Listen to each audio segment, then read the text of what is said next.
سلام دوستای نازنین، وقت شما بخیر. همین حادثه تورنادو در آلاسکا که است واقعا خطرناک است، واقعا وحشتناک است. کسایی که در اونجا زندگی میکردن چه بلای سر از اونها آمده و میخواستم این رو بگویم اگر این اتفاق در کشورهای اسلامی رخ میداد، این رو میگفتن قهر خدا. کسایی که البته در خدا باور دارن و کسایی که در خدا باور ندارن میگن که قهر طبیعت است.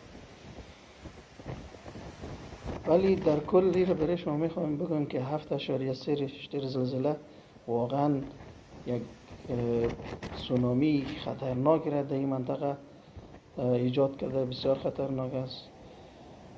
دیگه بریم با هم ببینیم.